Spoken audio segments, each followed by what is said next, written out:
ఈ దినం దేవుని జీవవాక్యము గలతీలకు రాసిన పత్రిక 5వ అధ్యాయము 16 నుంచి 24 వరకు.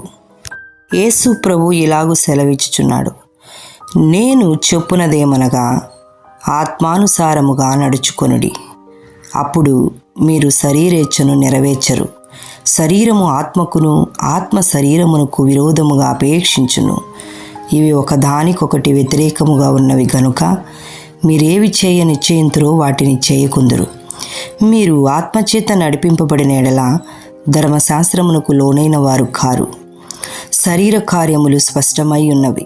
అవేవనగా జారత్వము, అపవిత్రత, కాముకత్వము, విగ్రహారాధన, అభిచారము, ద్వేషములు, కలహములు, మత్సరములు, క్రోధములు, కక్షలు, భేదములు, విమతములు, అసూయలు, మత్తతలు, అల్లరితో కూడిన ఆటపాటలు మొదలైనవి.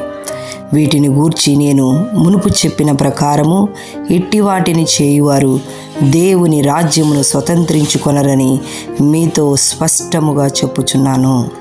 అయితే ఆత్మఫలమేమనగా ప్రేమ, సంతోషము, సమాధానము, దీర్ఘశాంతము, దయాళుత్వము, మంచితనము, విశ్వాసము, సాత్వికము, ఆశానిగ్రహము. ఇట్టి వాటికి విరోధమైన నియమమేదియూ లేదు. క్రీస్తు యేసు సంబంధులు శరీరమును దాని ఇచ్చతోనూ దురాశలతోనూ సిలువ వేసి ఉన్నారు.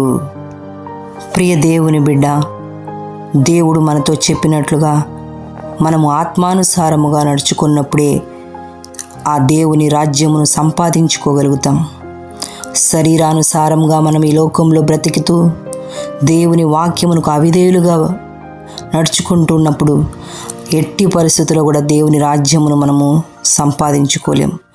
కనుక దేవుడి యొక్క మాటలకు విధేయులమై ఆయన వాక్యమునకు అనుసరించి మనం నడుచుకున్నప్పుడే దేవుని రాజ్యమును మనము సంపాదించుకోగలుగుతాం. కనుక ప్రియ దేవుని బిడ్డ, ఈ 9 ఆత్మీయ ఫలములను మనం ఫలించుటకు మన జీవితంలో ప్రయాసపడదాం. దాని కొరకై దేవుని యొక్క కృపను కోరుకుందాం.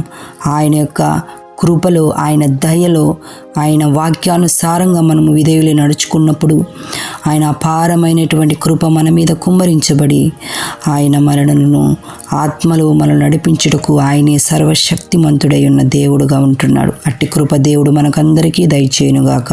ఆమేన్.